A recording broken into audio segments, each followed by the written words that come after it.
since you used to always have a sign-in sheet at in-person events, please feel free to introduce yourself in the chat with your name, title, and affiliation. Also, to help with today's experience, we recommend you select the sidebar view on Google Meet. You can do this by clicking the three dots next to the Hangout button, selecting Change View or Change Layout, and selecting Sidebar.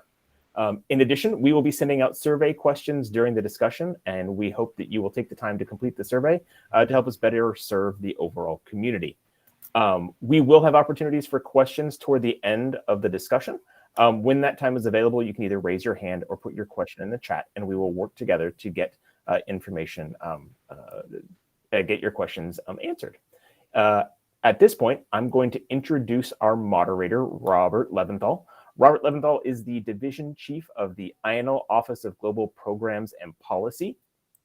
He supervises teams dedicated to addressing corruption, cybercrime, intellectual property rights, wildlife trafficking, natural resource crimes, money laundering, synthetic opioids, drug prevention treatment, and police peacekeeping operations through programmatic and policy initiatives.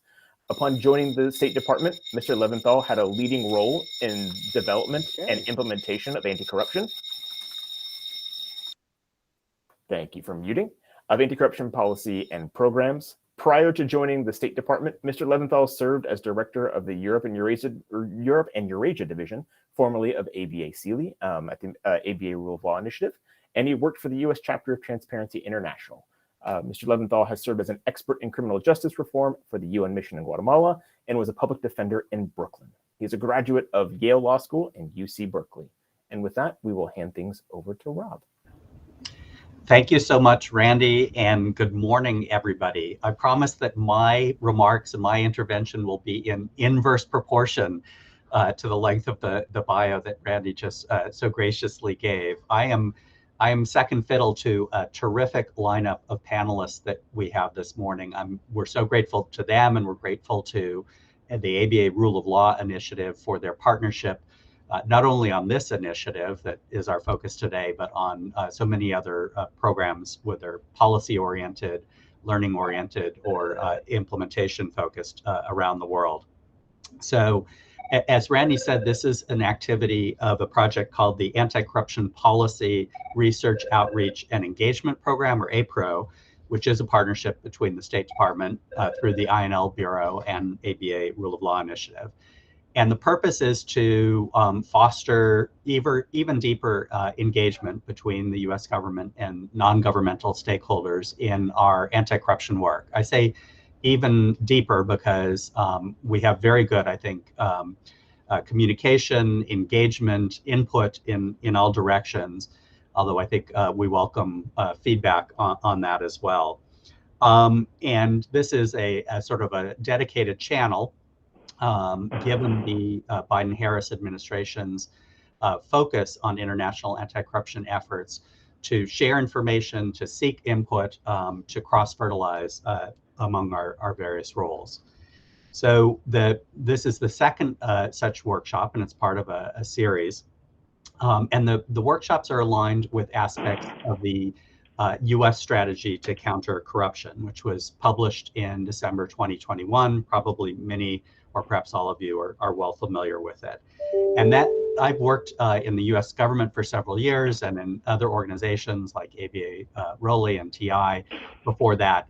This is the first time ever that the US government has developed this kind of comprehensive whole of government approach for addressing corruption internationally.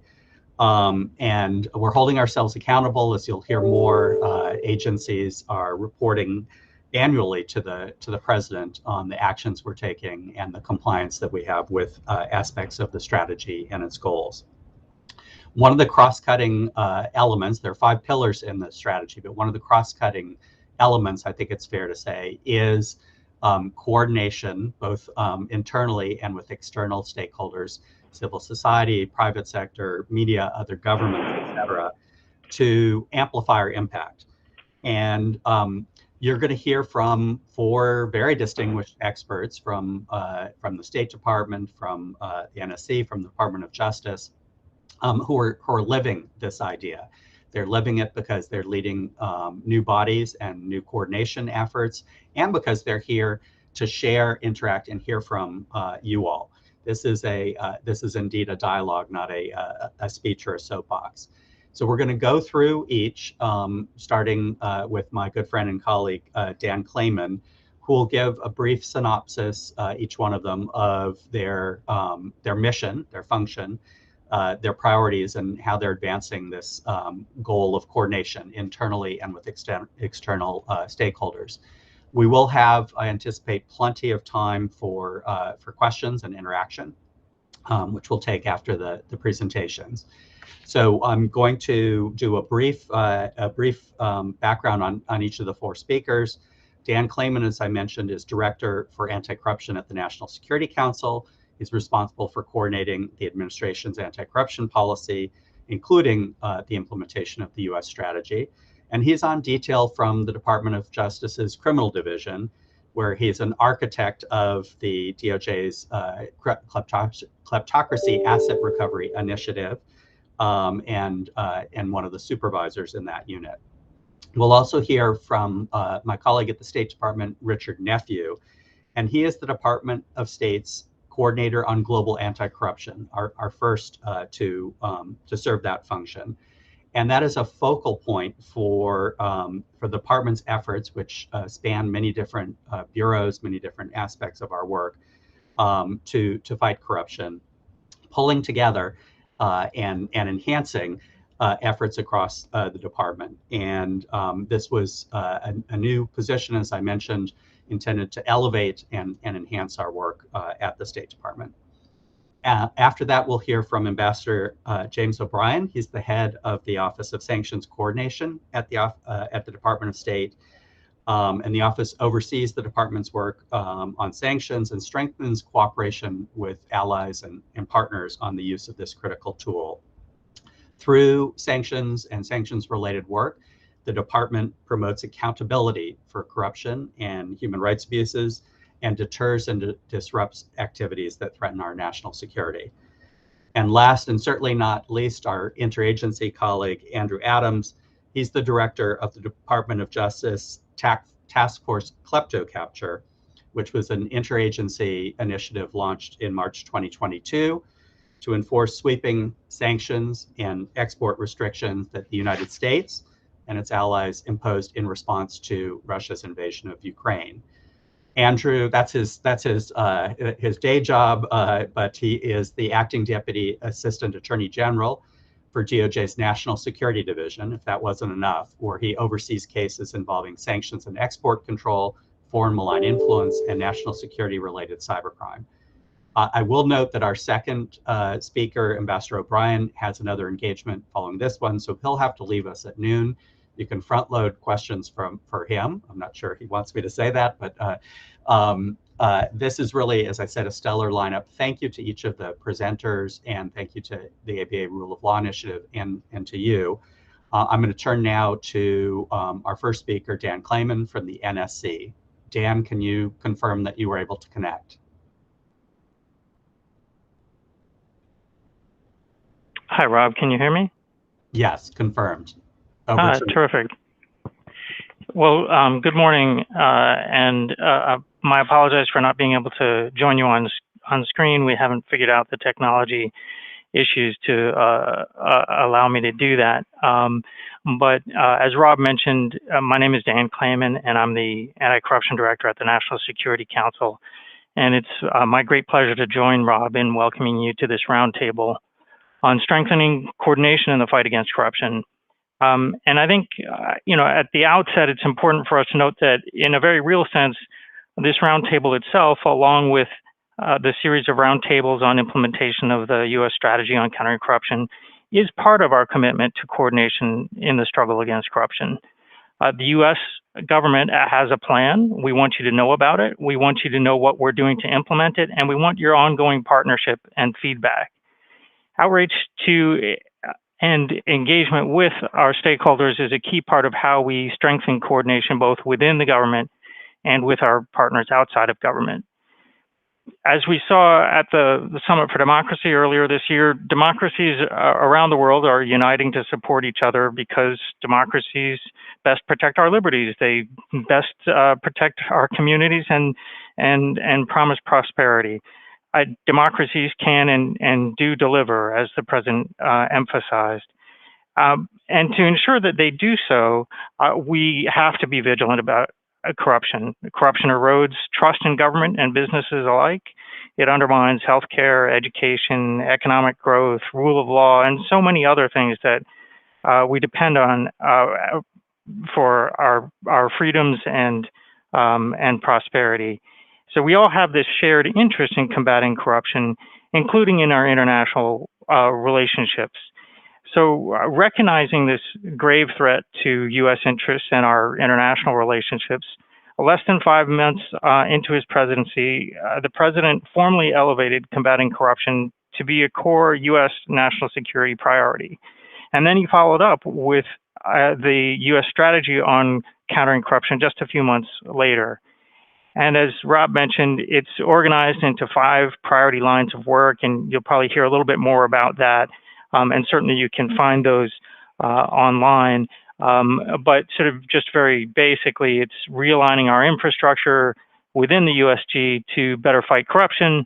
It's curbing illicit finance, holding corrupt actors to account, strengthening the global infrastructure, and not just our own infrastructure, to combat corruption, and then improving and enhancing our engagement with partners and supporting our partners too. So it's a comprehensive strategy, and it recognizes that corruption doesn't fit neatly within 1 or 2 or even 5 buckets. So I think that's emblematic of the strategy itself. Each of these pillars are necessarily overlapping and reinforcing. So when we strengthen the regulatory framework, as our colleagues at Treasury are doing for combating illicit finance under Pillar 2, we support our enforcement efforts to hold corrupt actors accountable under Pillar 3. And similarly, we help lead the way in building that international infrastructure by leading by example under Pillar 4. And similarly, you could point to other aspects of the strategy, like in our technical assistance, where when we reinforce and strengthen our partners' abilities to combat corruption, we're also helping our law enforcement and multilateral efforts as well. And I think over the last year and a half or so, since the strategy was released in December 21, we've made a lot of progress. We've fortified government institutions, some of which you'll hear about today. We've worked to protect our financial system with key advisories to financial institutions and rulemakings on beneficial ownership and misuse of shell companies, among others. We've held corrupt actors to account with targeted economic and visa sanctions. And I think we've seen the impact of effective, independent, evidence-based law enforcement action on transnational corruption as well.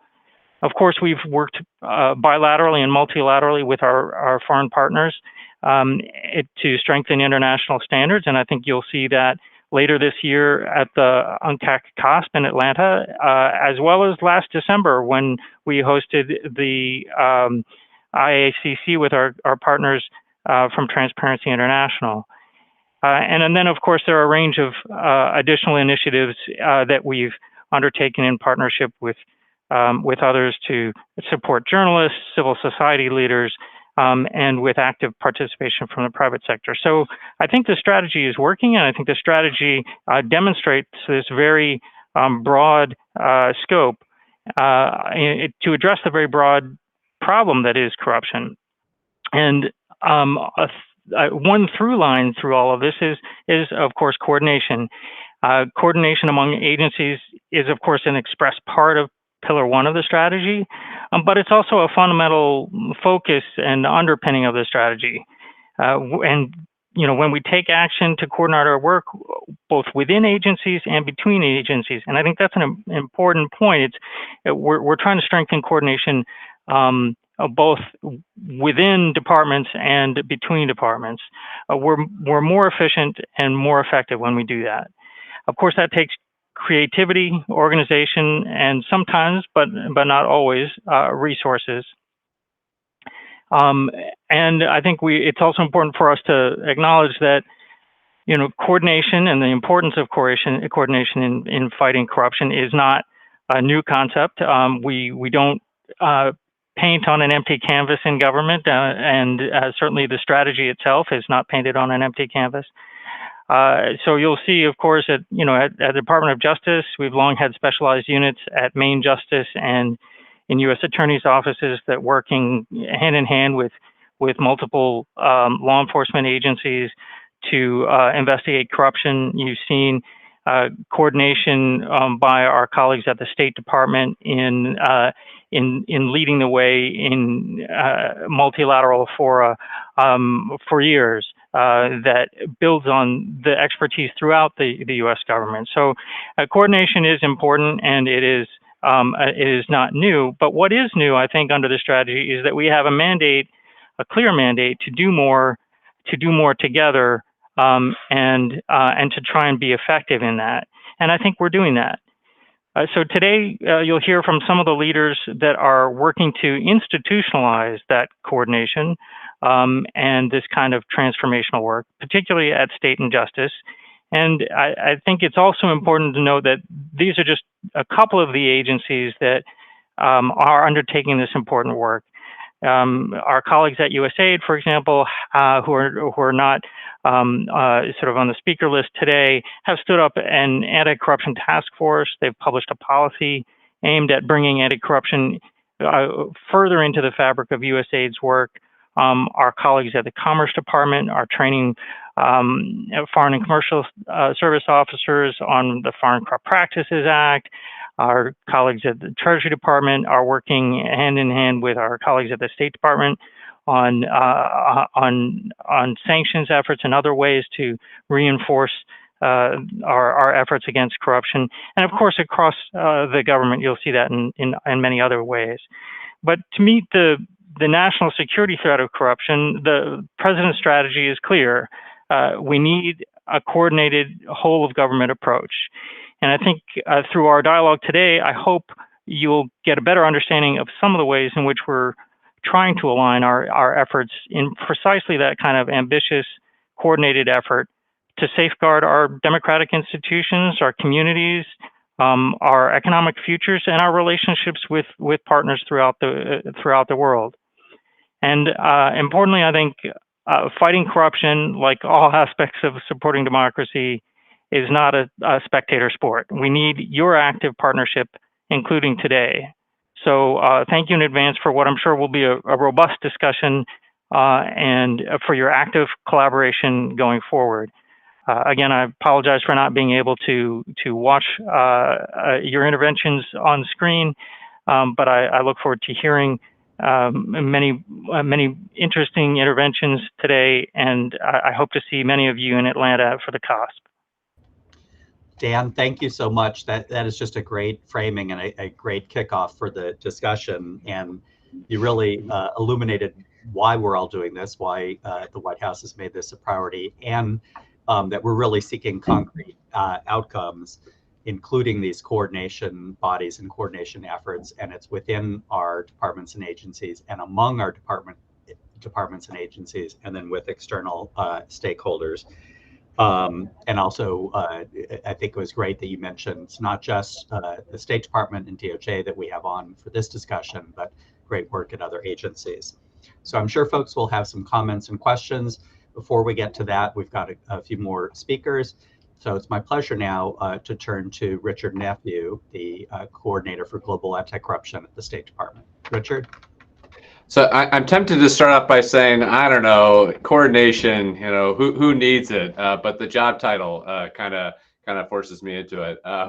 Look, I mean, I think, Dan and Rob have both spoken, very well to the importance of proper coordination to address corruption issues. And I think that the one of the core reasons why you have to have a lot of information sharing, a lot of engagement, mutual reinforcing activities, is because corrupt actors are constantly adapting to what we're doing.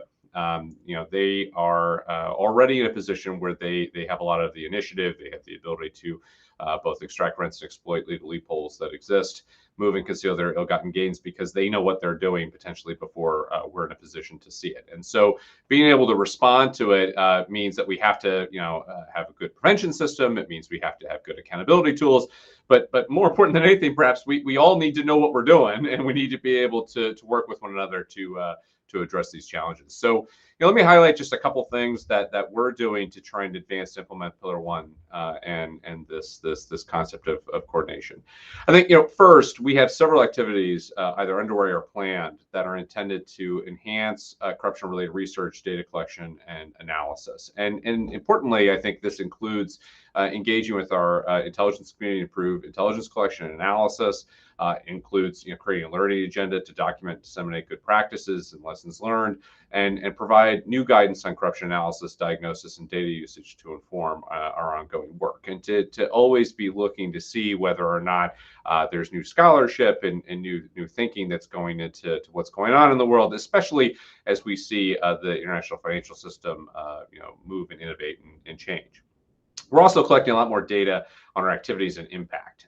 So, for instance, we are trying to better track reforms that are articulated in our joint strategic plans, such as whistleblower protection.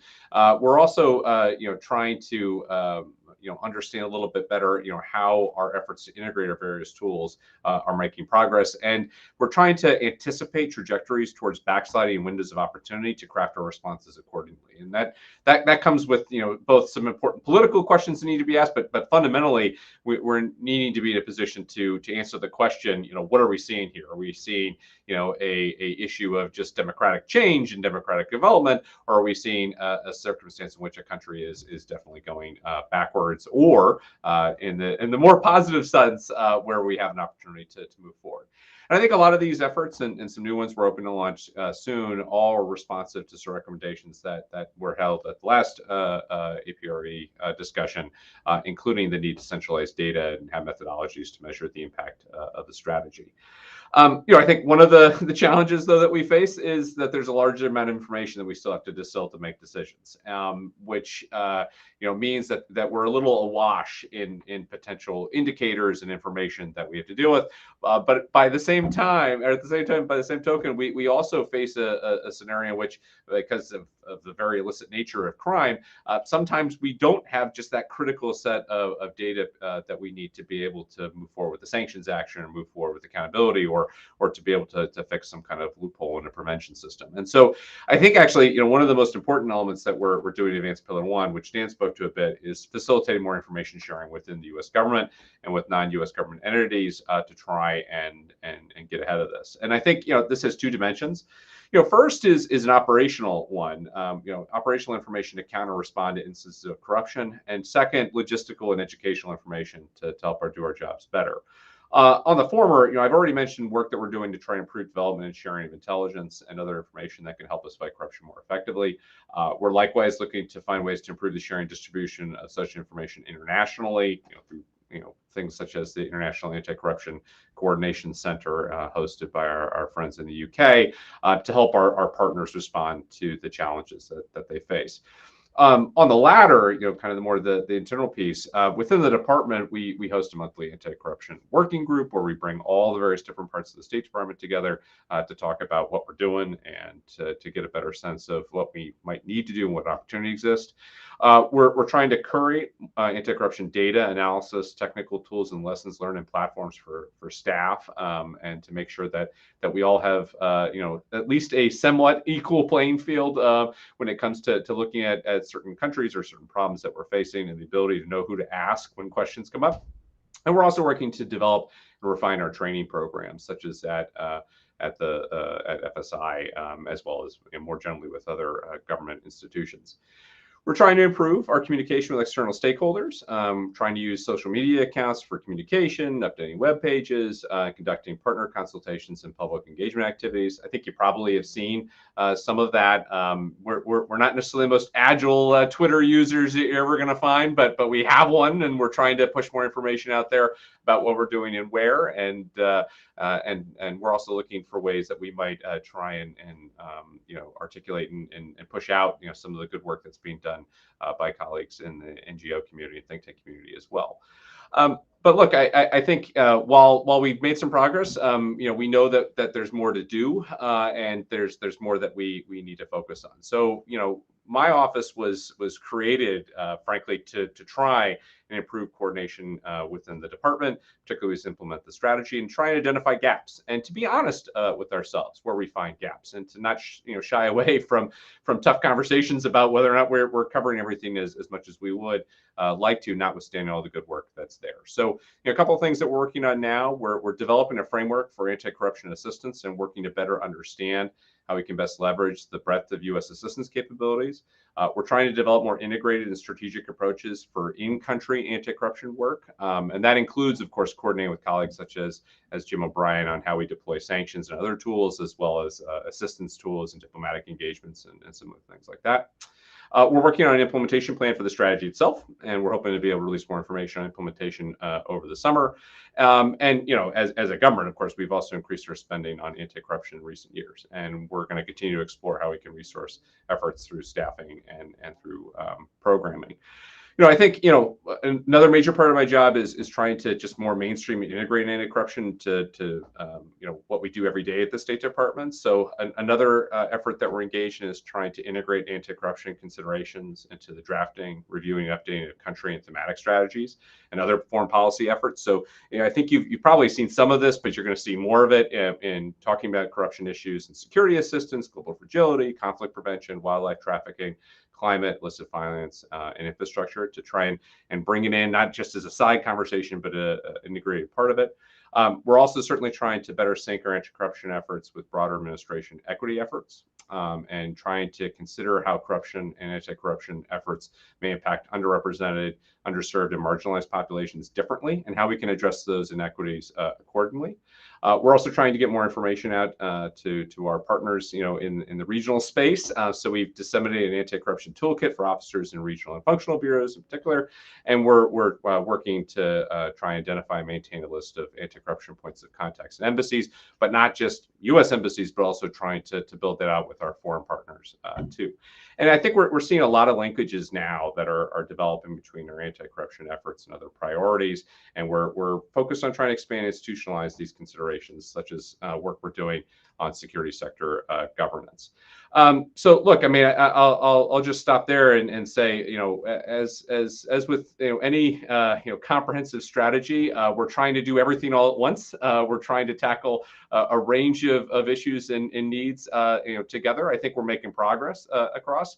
I think we can be pretty honest about the fact that there are other things that we can do, things that we can do potentially better. I hope to hear about those here today.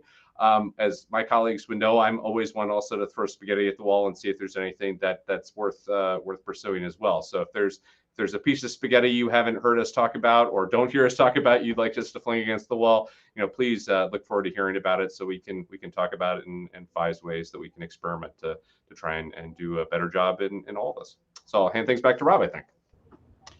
Thank you for that fantastic overview of the full range of you and your team's efforts and the leadership across the State Department.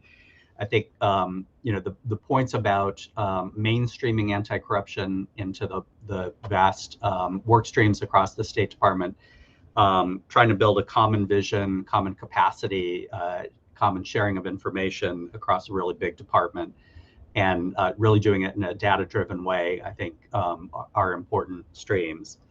So again, I think folks will have some good questions for you, or some pasta to share, some spaghetti to share. But let me turn, especially with an eye on the time, to Ambassador O'Brien from the head of the Office of Sanctions Coordination. Jim, over to you. Thanks, Robert. So it's nice to see so many friendly names and the occasional face on the list here. And I'm here with Camille Ice, who also worked with many of you. And maybe we should get her on camera to break up the mantle on anti-corruption here. But the buzzword, I think, if I had to summarize what we're trying to say, is it's integration but not subordination. So we want anti-corruption to be prominent and fully incorporated in every decision the US government makes. whether it's to designate someone under a sanctions authority or to target assistance for programmatic improvements, on through the list. But we're mindful that we can't allow this integration to mean that anti-corruption is just one of multiple factors that get considered when we decide what to do for foreign policy. And I think here it was really important to hear, from the top, that from the president, from his first days in office, we want anti-corruption to be a prominent feature of our policy, because we recognize that all the way up to the war in Ukraine, that's enabled by a system that thrives on gray areas, opacity, and corruption. And so we're going to have to counter corruption either now in the way we approach a lot of countries, or periodically when a corrupt system decides it's time to violate other norms of international law. So integration without coordination. I'm also going to try to avoid repetition, because I think you've heard great presentations so far. And I know Andrew will have some interesting things to say. So I just want to address a couple things and leave with a request to all of you. We have a number of authorities that are relevant to designating individuals and institutions for corruption. The most prominent of these, of course, is the Global Magnitsky Act and the Russia Magnitsky Act, which targets human rights abuses and anti-corruption. But as well, we have a number of other authorities. And I think when you're outside advocating for us to use an authority, you should always take a look at these. Many of our regional authorities will include an explicit anti-corruption prong, but they also will include other bases for designation that get at corruption. So as an example, in the Western Balkans, there is an anti-corruption prong, but there is also the ability to designate people for disrupting peace agreements. And we followed that model in Sudan, I believe South Sudan, and Ethiopia elsewhere. And very often, corruption and obstruction of broader foreign policy initiatives go together. And I think you may want to look at a range of our authorities when you're proposing that we take people on. And I think some of the work that's being done does that, or at least leaves the choice of authority to us, rather than focusing on simply one prong under one authority. But that's an area where, as we work together, we'll get better about presenting the cases. Now, a couple changes we have made in the last year or two. One is formal and another is more informal.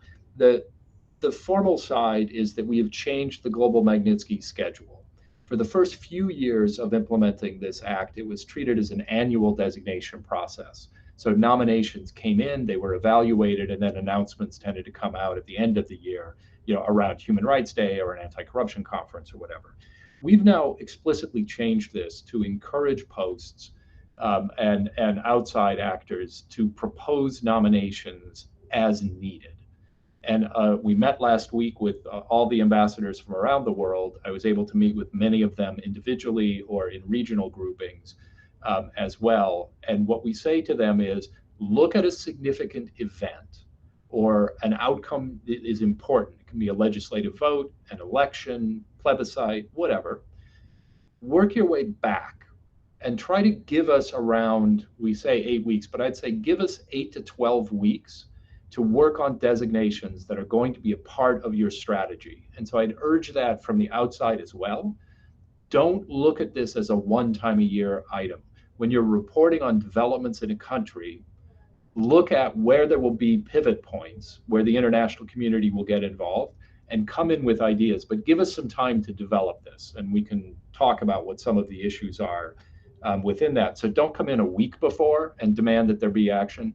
And don't think that if you missed a window in January, then you're done for a long time. We're getting a lot of enthusiasm around a couple of other changes that we've made. And here, the other speakers, Richard especially, been great advocates for how we integrate the designations into broader policy.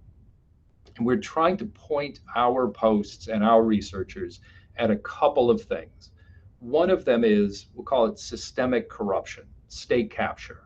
So it's where individuals have managed to make legal their control of certain public resources. So whether that's by taking over part of the judiciary, a state procurement system, there's pure graft, anything else. Those are the kinds of places where we feel designations can be really important. One, because they tend to highlight prominent actors. So we're not just catching run-of-the-mill bagmen, which we should do, but we're getting people who actually wield power. The reaction I want to hear is the reaction increasingly we have heard when we've made announcements of designations in places like Paraguay, Bulgaria, Liberia, in the Western Balkans. The reaction we get from political figures is, oh yeah, well, it's about time. Like, I can't answer that. And so getting to that point and even getting ahead of it is, I think, a goal, because we're hitting the prominent people. But the second element is we want it to be tied to some specific policy outcome. You know, too often hitting people with sanctions is like hitting them with a lightning bolt. And then everybody stands around and wonders what comes next, right? And that's what leads to some of the backlash against sanctions.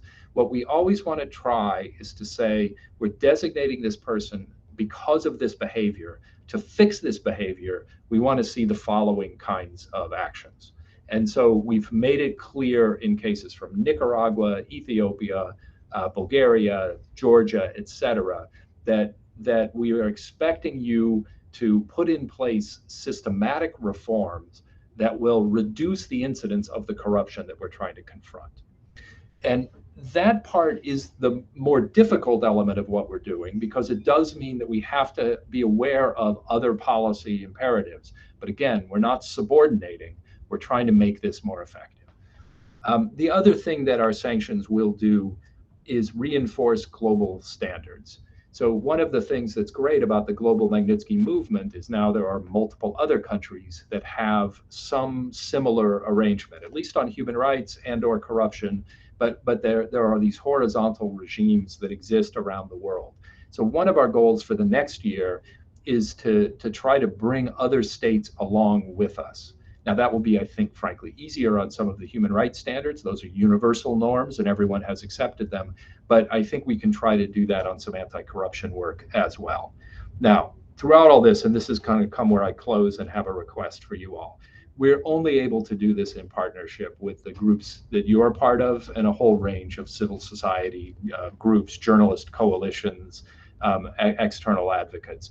The recommendations we get, the contextual information, the sense of timing, all of that is critical. It's also important for reporting after a designation so that we see whether we're having the desired impact and what adjustments we need to make going forward. So the partnership here is really critical. And I'm going to close, and this is my specific request. That ongoing evaluation of how we're doing is what will make us more effective in the future. So the main request I got from ambassadors last week, and I just met earlier this week with representatives from Ukraine, the EU, and UK about sort of planning for post the war situation there. They want case studies. They want to be able to say, oh, I'm facing a case of the capture of part of a judicial system. Here's another case where something like that worked. Here's how it was deployed. And so the more that we can start feeding people these examples, the more effective we're going to be. Because very often, as you all know, the attitude is this is a nice thing to do, but it's hard to incorporate.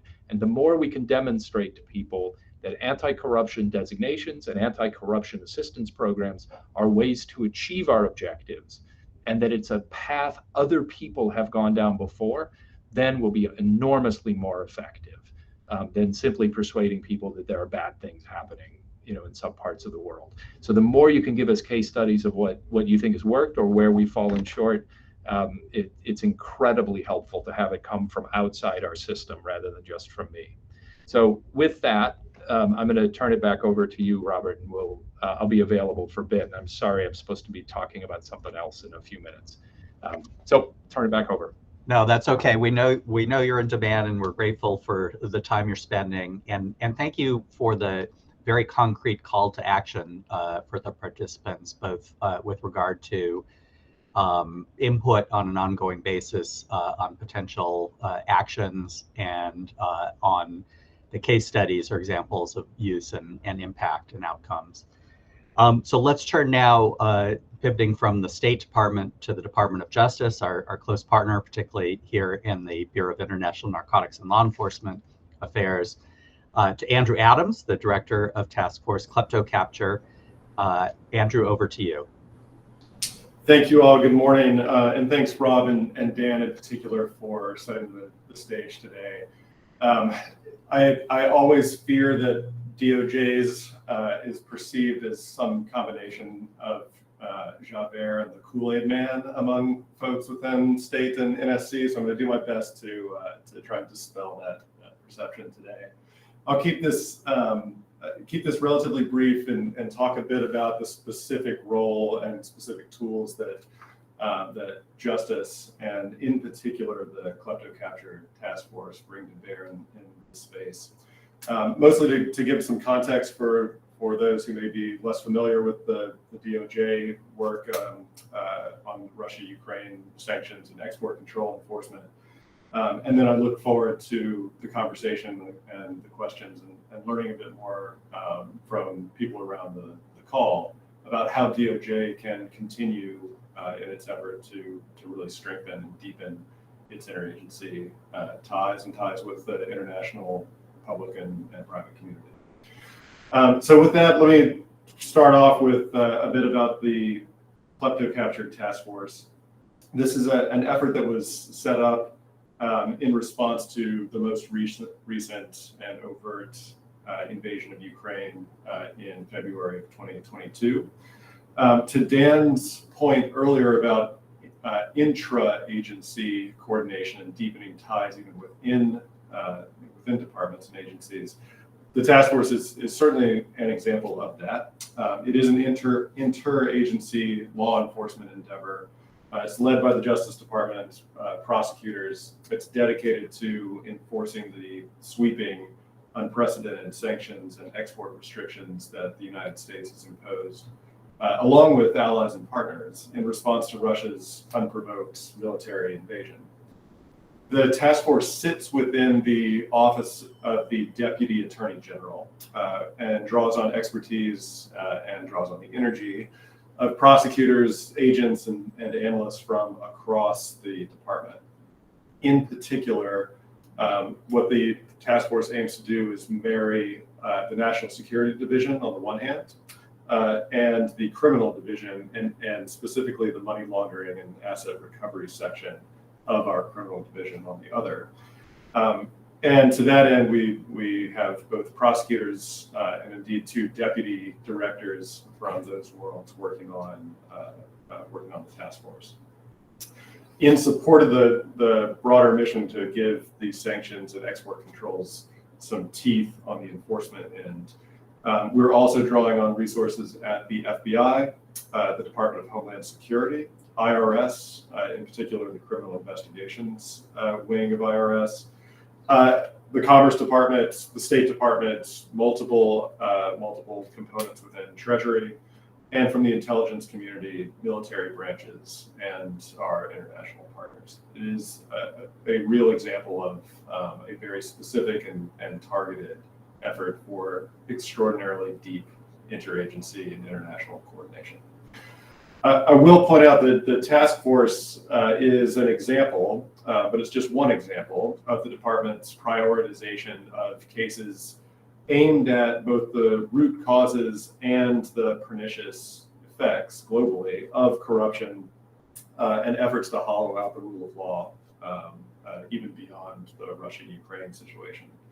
To that end, the role that I play within the National Security Division also has oversight over the broader sanctions and export control portfolio, and then cases across the country dealing with issues of transnational repression and nation-state election influence and interference, national security cyber offenses, and those including the deployment of malware and the like by corrupt nation-state actors, all of which I think as Jim succinctly put it, flow from a system that really thrives on corruption in a systemic way in certain states.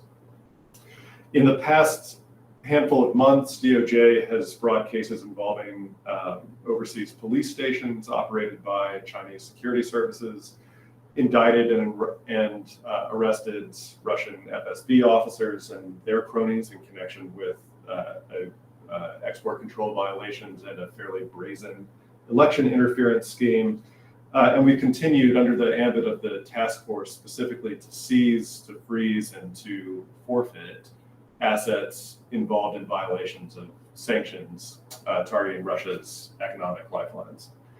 On the theme of collaboration and cooperation, I can confidently say that not a single one of those cases, or indeed a single case that the task force has brought beyond those, would have landed, sometimes at all, and certainly not with the same breadth and impact that they have had, without close partnerships across DOJ, within DOJ, and reaching out with state, treasury, commerce, and the intelligence community. Indeed, there are examples in the kleptocapture context in which interagency partners are directly involved in and incorporated into investigative teams driving these cases forward. I want to point out also the importance and really the existential importance for the task force of international coordination with our partners and allies.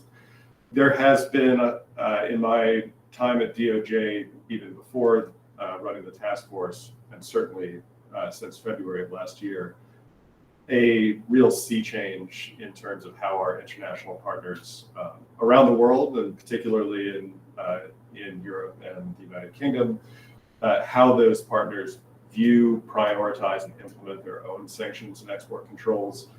That I think is only going to continue to strengthen in the near term, especially with respect to things like export control and enforcement.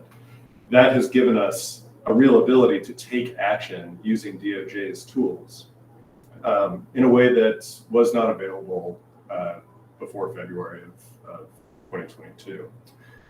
As those regimes continue to strengthen their own enforcement legislation, their own enforcement tools and resources, I think we can continue to expect to see additional actions by DOJ, including indictments, arrests, seizures, and forfeitures, as those partnerships only continue to strengthen.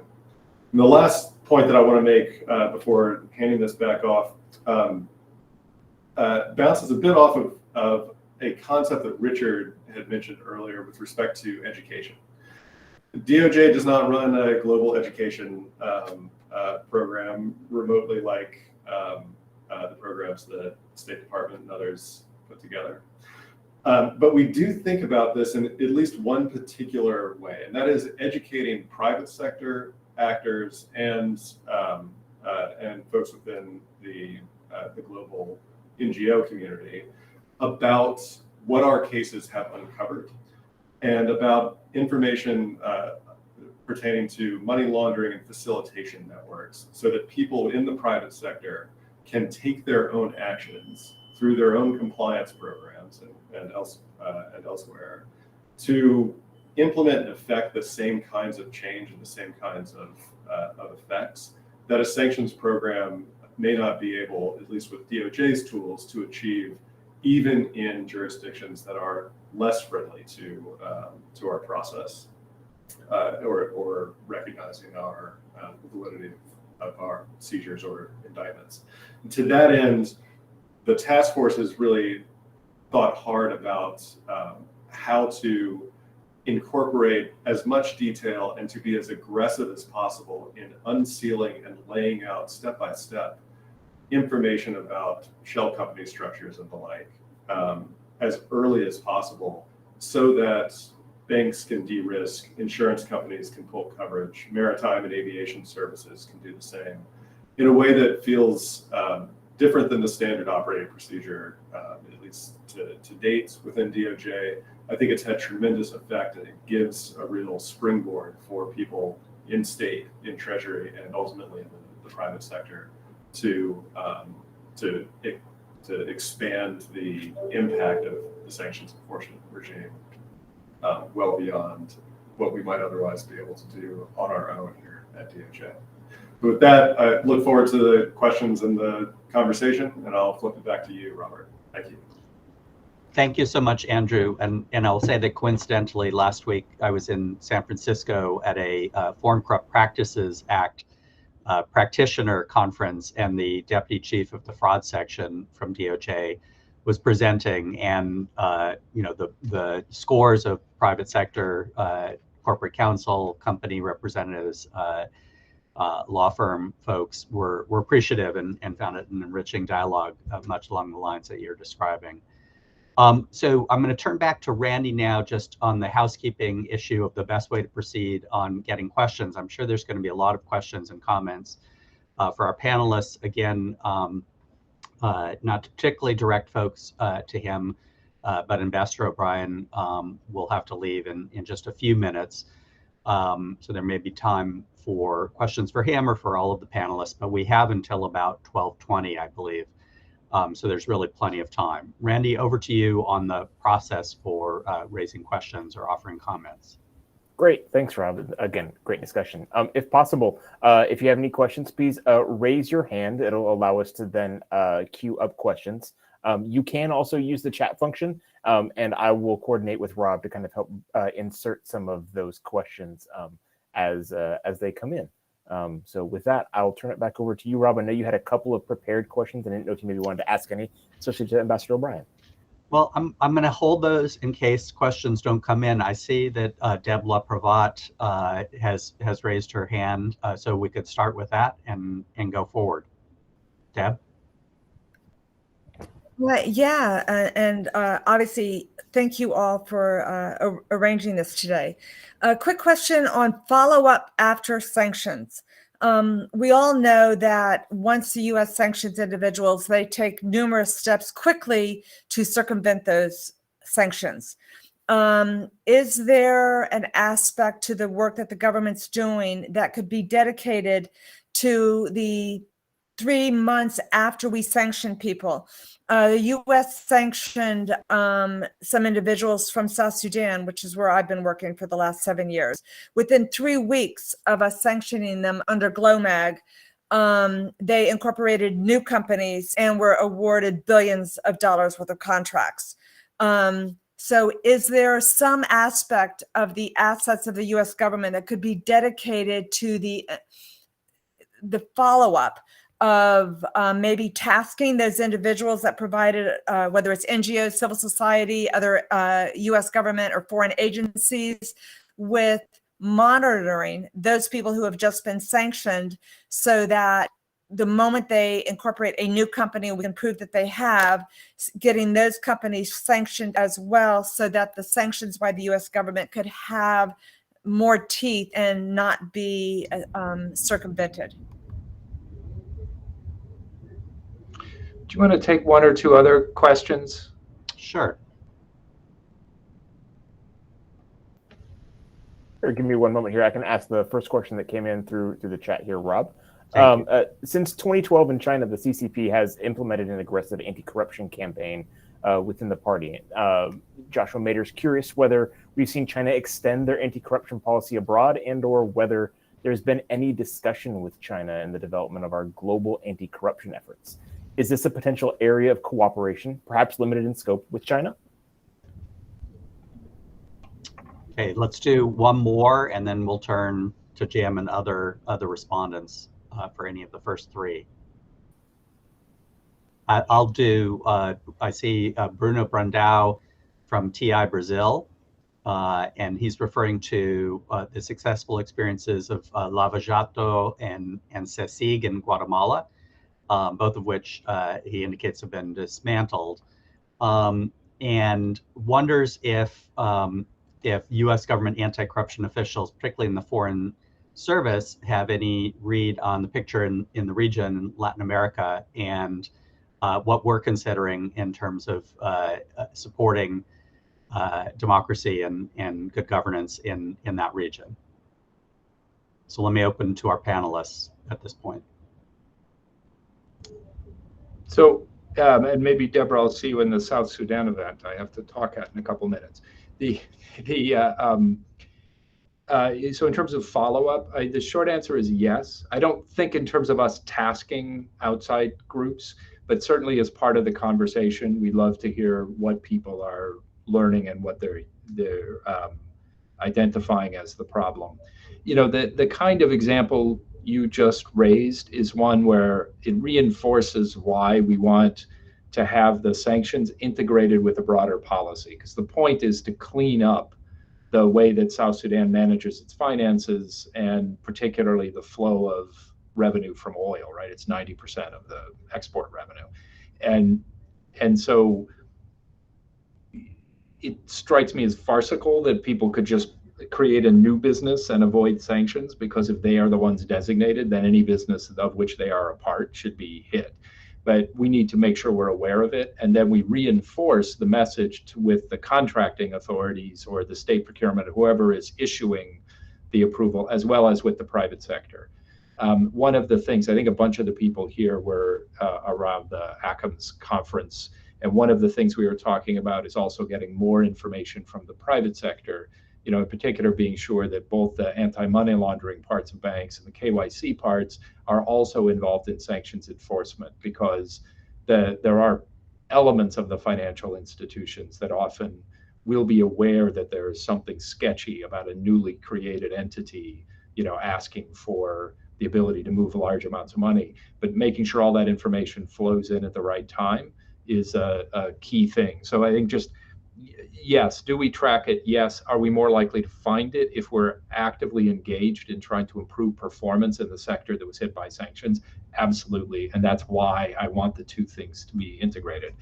That gets even closer then to, say, Andrew and his colleagues, or the OFAC enforcement arm, because it's the way we implement these things is not just by trying to rush and chase and name more companies at the time, but if we can begin to find a US nexus, then we can bring to bear the stronger enforcement authorities that Andrew has at his beck and call, or that OFAC can do, or at times Commerce can do, if we can begin to, you know, if it's the right kind of place where some of the export control enforcement tools can be used. So a long-winded way of saying yes, and we need to do better, but that's partly why we want everything to be integrated. I'm going to leave the China and LATAM questions to my colleagues, because those also touch on broader issues as well. And with that, I think I will run away, but not in fear from the questions, in sorrow, because I won't be sharing in the partnership here. Thank you so much. So let me ask Andrew if you want any follow-up on Deb's question, or Richard or Dan on the China engagement and sort of prospects in Latin America questions. So, sure, thank you. On the Deborah, on your question, I think at least in the economic sanctions cases, the export control may be a different story. But in the economic sanctions cases, essentially every successful prosecution follows exactly that pattern. It may be beyond a 3-month period, but what we are looking for in many, if not essentially all of these cases, is willfulness. And in general, the proof of willfulness is the switch into some new financial flow immediately post sanction. It is, to draft on what Jim is saying, it's extraordinarily useful to be able to collect information from financial institutions through suspicious activity reports, through human sources and folks on the ground who can report these things as close in time as possible to those switches. We do track these things often through bank reporting and the like, but that's where, at least from the DOJ perspective, our bread and butter really is. Thank you. And let me just jump on top of a couple of these too. I mean, so just real quick on the sanctions question. One thing, two additional ways, I think, which we follow up on them. One that Jim had mentioned in his presentation is the multilateralizing of our sanctions efforts too. And he mentioned the utility of trying to find other partners who can take similar steps. That's another element of trying to bring others in. It's an element of follow-up as well.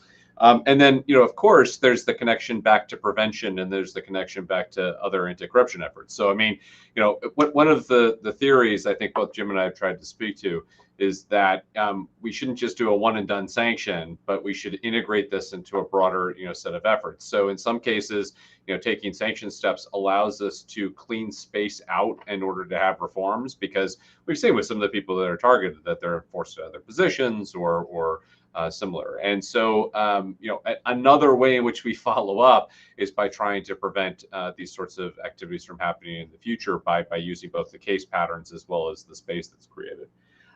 Real quick on the China issue. So we do actually have a couple of ways in which we can work with the Chinese and talk with the Chinese about anti-corruption efforts. Most directly at the APEC anti-corruption and transparency working group, which I'm chairing while the U.S. is hosting responsibilities for APEC. And in those discussions, we actually have pretty wide-ranging conversations with the Chinese about anti-corruption practices and activities that we're all doing in ways in which we can share information and so forth.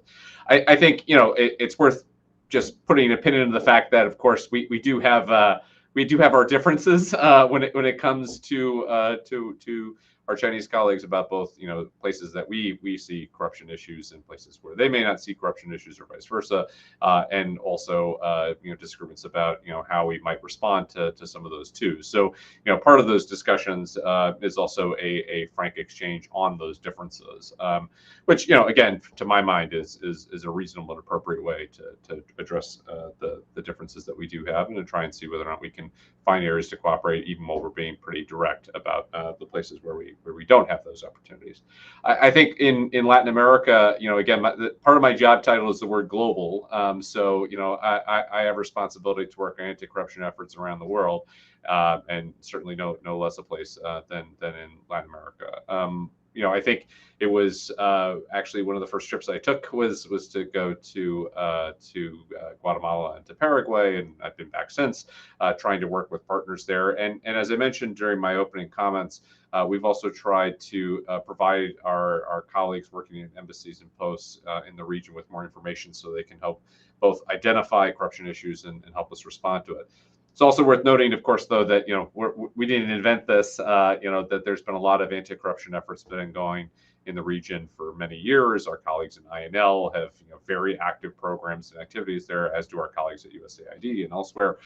So there's a lot of opportunities to try and advance the broader effort there, and we're always looking for new ones, including collaboration with our partners at UNODC and other places as well. Thanks. Okay, I'm skipping around a little bit, including in light of the fact that that Ambassador O'Brien had to leave. But I'm gonna pose two for the panelists. One might be of interest to Andrew, and one perhaps for any of the panelists. So one question is about the intersection of anti-corruption sanctions and counterterrorism, and that sometimes counterterrorism sanctions were used to advance anti-corruption goals, or anti-corruption goals were funneled into CT sanctions. So Andrew or Richard may have comments. And the other is about something that we are celebrating this year, the 20th anniversary of the UN Convention Against Corruption, or UNCAC, and whether we rely upon UNCAC in drafting our policies, what we see as successes, what we'd like to improve, and as a follow-on to that, whether we have a program on protecting anti-corruption whistleblowers, I'm presuming around the world. So let me open the first one, particularly perhaps to Andrew and or Richard, and the second one to any of our panelists. Sure. Briefly on both the existence of these two tools and sometimes their intersection. Counterterrorism sanctions lead to an extraordinarily broad hammer for DOJ to use. It is it's one where we see the ability essentially to go after any and all assets of a particular designated entity, regardless of whether the particular asset is in the United States or has a clear U.S. nexus through financial flows and whatnot. In the Russia context, we haven't seen that, but that is behind a lot of the activity on our Iranian sanctions program, for example. And when I think about this from the justice standpoint, the thing that leaps out to me from the counterterrorism prism is just that forfeiture hook that becomes extraordinarily broad and powerful, as well as essentially our ability to convince foreign partners who might otherwise be less interested in helping us to enforce anti-corruption sanction violations. Often we do get broader cooperation if it is a counterterrorism sanctions violation that we're dealing with. That said, in the Russia-Ukraine context in particular, one thing that we are able to do in large part because of coordination with state treasury and really work on the Hill last year is work to take assets that derive from sanctions violations that are not counterterrorism violations and redirect the proceeds of full judicial forfeitures towards Ukraine. So that in this context, at least in the Russia-Ukraine context, there's some real benefit, at least in terms of keeping the number of stakeholders relatively cabined by operating through anti-corruption sanctions as opposed to the counterterrorism tool. Thank you. Richard, either on that or anyone else on the UNCAC question and the protection of anti-corruption whistleblowers. Yeah, I mean, so I'll just address that one. I mean, on the broader question of use and the importance of UNCAC, I mean, it's central to a lot of the work that we do, both in terms of the fact that basically everyone is a member of UNCAC and has signed on and ratified it. When you look at the map, you don't see a whole lot of places where you don't have that. And that gives a tremendous fillip to our ability to have conversations with partners and say, well, you do have obligations to help us address these sorts of problems and to try and then scope some of the solutions to them consistent with UNCAC implementation and adherence. So, I think from the broader point is certainly it's an important element of it. I would also say too that the fact that you have things like the Conference of States Parties, which I'll do our commercial bit here a little bit again, is going to be in Atlanta in December. We hope to see folks there. And in fact, if you are from an NGO who has not yet sought to be an official participant, I think the deadline for that, I want to say, is tomorrow. So please get your application materials in through the associated website, which I can't recall off the top of my head. But we've also got a website up, cosp10.gov, I believe, that also describes some of the steps that are involved as well in attending the COSP. So the COSP itself provides a lot of opportunity for us to bring together anti-corruption activists and think tank folks and practitioners and diplomats and others to talk through these challenges, in addition to doing the work of the COSP, considering resolutions and the overall implementation of the convention. So it also affords us with a venue and a frequent set of opportunities to have these conversations with partners. On the broader issue of whistleblower protection and so forth, it's a huge priority for the administration. It's a huge priority for the United States. There's a variety of different activities and programs that you could loosely describe as within the whistleblower protection space, including our colleagues at USAID with Reporter Shield, which looks to provide support to investigative journalists and others that are putting out information about corruption investigations and that are potentially subject to prejudicial lawsuits and similar. So there's a whole host of programs and activities that we're engaged in, and we prioritize looking for ways in which we can support whistleblowers, journalists, folks who are speaking out about corruption in their institutions and so forth. And I'll say I don't know that we've sorted it all out, and certainly don't have every idea sorted as well. So, to the extent that there are suggestions about ways in which we can make these tools and these support functions more meaningful, we're very open to them. We're always looking for ideas of how we can backstop folks who are doing this incredibly difficult work, especially in places where they've got vulnerability more. So if there are thoughts or suggestions about how much more we can do, please do give us a shout. Thank you very much. Rob, this is Dan. I don't know if you can hear me. Yeah. If I could just add on the UNCAC piece, and I agree wholeheartedly with what Richard was saying, but I would just add that of course the UNCAC is the global standard. It's what everybody adheres to or should adhere to. It's not. At the same time, it's not the end all. We want to make sure that it's effective in practice as priorities and challenges arise. As I think Richard said in his opening remarks, corruption is evolving, it changes, and so we need to be able to adapt to it. The UNCAC does serve as a useful mechanism for us to rally around and to coordinate our efforts, both domestically and internationally, and it allows us to continue with that engagement. And I think it sort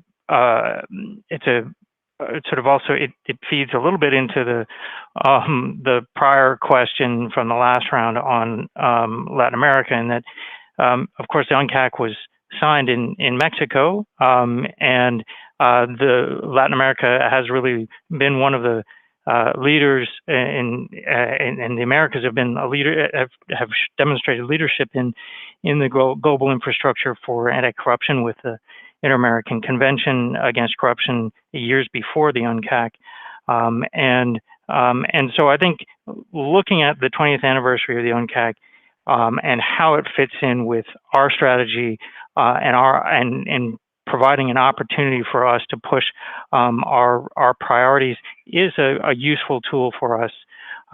Certainly, some of the work that we engage in that forum will also feed into some of our work and our priorities in other areas.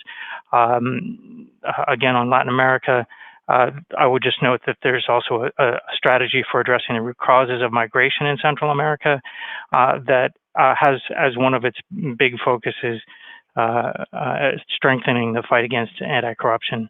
And I know there are both task forces at DOJ and concerted efforts among policy specialists at state and USAID who are trying to support our colleagues in Central America in fighting corruption. So I think there is a real way that this does sort of fit together under this sort of broader theme of coordination of policy that we're here to discuss today. Thank you very much, Dan. And Skylar Miller was gracious enough to put the link into the chat for the call for NGO applications for the COSP. So please take a look at that. As Richard pointed out, the deadline happens to be tomorrow. Even if you're not sure whether your organization can go, it is worth applying so that you preserve that ability, because it is a hard deadline. And thank you, Victoria Ayer, old friend of ours now at the Carter Center, for welcoming us in advance to Atlanta in December. We have about 5 more minutes. A couple of questions. Oh, and Richard has posted the U.S. website for the COSP. One is, and Dan, I think you'll like this one because this advances your job, I think, in part. One question from Erica, who I believe is from FACT, is, well, actually 2 from her. One is, what additional authorities or resources do state or DOJ need from Congress to more fully implement the strategy on corruption? And the other that she posed, I think is also quite interesting. What feedback, maybe, Richard, have you gotten from other governments about expectations that the U.S. Walk the walk and implement reforms such as the Enablers Act or Corporate Transparency Act, including ahead of UNCAC in Atlanta? And what messages do we want to resonate about our own house, let's say? And Dan, you may want to weigh in on that as well. So Question about additional authorities that state, DOJ, or perhaps other agencies need from Congress to more effectively advance this initiative and this goal, and then sort of the U.S. Walking the walk and not just talking the talk. Dan or Richard, and Andrew, of course, if you wish to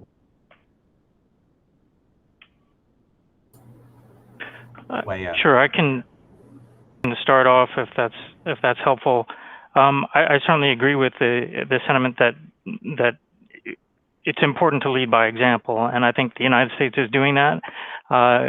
Particularly, I think recently we've seen that in the area of beneficial ownership, where the Bipartisan Corporate Transparency Act that passed a couple of years ago is now about to become operational, thanks to the extraordinary work of our colleagues at the Treasury Department. And so the beneficial ownership registry is going to begin in January as a result of that sort of legislative action. That's not to say that there aren't also additional tools that are necessary to strengthen the U.S. Infrastructure to combat and prevent illicit finance and corruption. I think some of you who attended the IACC in December heard a very strong endorsement from Jake Sullivan, the National Security Advisor, in support of the Enablers Act. Unfortunately, it didn't get passed at the end of last year. We are certainly interested in how that progresses in the new Congress this year. And so I think, yes, it's a good point for us to make sure that our practitioners have the tools that they need, whether it's resources or whether it is legal instruments and tools to make the United States an example of how you fight corruption, just as we've always led since adoption of the FCPA back in the 70s, and so many other things along the way. I'll just add on the legislative tools point. Last year the administration and the department, working with folks around the administration, put forth a slate of proposals really dealing with DOJ tools specifically, so this will be limited to just that. But we looked at things like expanding our ability to take action through seizures and forfeitures of a broader suite of assets tied to, specifically tied to IEPA violations and export control violations. Things like extending statutes of limitations with respect to some of these more complex multi-year money laundering and evasion investigations. All of those we continue to talk to folks on the Hill about. We were able, I think, to pass with bipartisan support at the end of last year, I think the most critical piece of that legislative package, which was the asset transfer provision that allows us to take forfeited funds and make it available to Ukraine through the State Department for reconstruction and its benefit. And we continue to talk to folks on the Hill today about how we might be able to expand even that power going forward. Thank you, Andrew. Given that Dan weighed in, Andrew weighed in, Richard, any final, we're in the final stretch, but any final reactions or perspectives on those last questions or generally? Yeah, I mean, just real quick. I mean, I think Dan, put his finger on it when he said, look, we do get challenged about these issues. I travel around the world, almost constantly, and the question that I consistently get asked is, essentially, they say it nicer than this, but how dare you come over here and telling us about how messed up we are when you've got all these challenges in the United States? And they'll point to specific cases or specific press reports and so forth. Candidly, my response is, did you see the beginning part of the national strategy? Have you heard the president speak on this? We've acknowledged very directly that we also have got a lot of work that we have to do to get our own house in order. And that there's work that we could do here. And that's part of the reason why we take on this challenge, knowing that we've got things to do and that we've got things to learn, and that it should be one of partnership. And I think, when you present it that way, you kind of get past a little bit of that and are in a position to say, tell us what you think works in your system. Maybe it's something that we can adapt in ours. Maybe it's something that we can bring home. Maybe it's something that you can work on together. And I think more important than anything, what I would say is we do have things that we have to do to get our house in order, and I intend to continue carrying that message back, to colleagues both here as well as in the NGO community, Congress, and others, to be able to say we are getting asked this question. But I think importantly, that doesn't invalidate what we do internationally. Right? The fact that we do have challenges at home, or that other countries have challenges at home, doesn't mean that the things that we are suggesting, the things that we're working on together, don't have intrinsic value, and that we shouldn't be trying to advance them either. And that this particular bit of whataboutism doesn't really actually get us much farther than where we started if we're unwilling to work on it together. And I think candidly, the more progress that we can make on our domestic agenda, the better. I say that as somebody who carries the flag around the world talking about these sorts of issues, and it sure would make my day a lot easier to be able to point to a slew of things. And as Dan pointed out, I can. I can point to the CTA. I can point to the beneficial ownership regs. I can point to the rules that are being done. I can point to domestic actions that are being taken. I can point to prosecutions that colleagues are carrying forward at DOJ and those sorts of things. So there's a lot that we can point to, but I also don't think it does us any harm to point to the fact that we also have to work on this as well, and that we're all facing this challenge together, and that we need to really share more experiences. Getting back to the fundamentals of this panel, we need to be able to share more experiences, share more information about what works, what doesn't work, and what are the new and emerging threats and challenges that are coming at us, because our adversaries are not standing still, and the problem is not remaining static. Thank you, Richard. I think that sentiment of not that we have it perfectly right ourselves, but that we continue to learn and want to work with other countries to continue to learn. I like to remind myself, and when I'm speaking with foreign partners, a lot of our modern U.S. anti-corruption architecture, laws, and institutions came out of a big scandal, came out of Watergate, the Foreign Corrupt Practices Act, the Office of Government Ethics, Government in the Sunshine, and many other tools. So we try to learn, and we subject ourselves to criticism from our civil society partners, from other governments. We're reviewed under UNCAC, under the Working Group on Bribery at the OECD, under FATF. We put ourselves out there and try to learn and do better. So look, I can't do justice, no pun intended, to Andrew, your time and your contribution, Dan, from a super busy schedule. I think all of our presenters, and of course, Richard, have a very, very full schedule. And I think it's fair to say that the time that you all are devoting is meant to reflect our desire to learn, get feedback, interact, engage, not just through this channel, although this is a great opportunity working with ABA Rule of Law Initiative, but with all of you on an ongoing basis. So at the risk of beating a dead horse, I'll say that. This is a series, as Randy will probably remind us, and so we look forward to further discussion through this channel. I've appreciated the opportunity to moderate great panelists and to hear your great comments and questions. Let me turn it over to Randy for final housekeeping or remarks on behalf of our partner, ABA Rule of Law Initiative. Randy, over to you. Rob, thank you very much, and thank you for doing the heavy lift of keeping track of all questions, of all comments. You did a great job of coordinating this, so thank you very much for your time and the hard work there. Thank you again, everybody, for your great questions and some of your feedback. I did notice a question in the chat about access to the recording. You can get there through the link that we have up on the screen right now, justtrackportal.org. We will put the recording up on there. You can sign up and join and be able to access the recording in the future. In addition, as Rob mentioned, this is a series of events. We will have future events, and we'll be reaching out via the same channels we previously did when we get the other events scheduled. With that, the last thing I'd love to ask again is we put a poll in the activity section, which is the fun little shapes you see in your bottom right-hand corner of Google Meet. It's the triangle, square, and circle. If you could click on that and answer just 3 quick poll questions, just yes or no questions, they help us ensure that we are providing support to the community and actually providing something that's beneficial to everyone who participates. With that, we thank you all for your time. Thank you all for your participation.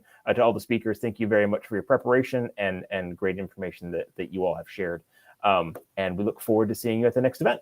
Thanks, everybody. Thank you all. Thank you. Have a good day, everybody. Thank you, Randy. Thank you, panelists. Thanks, guys. Really appreciate it. Thank you.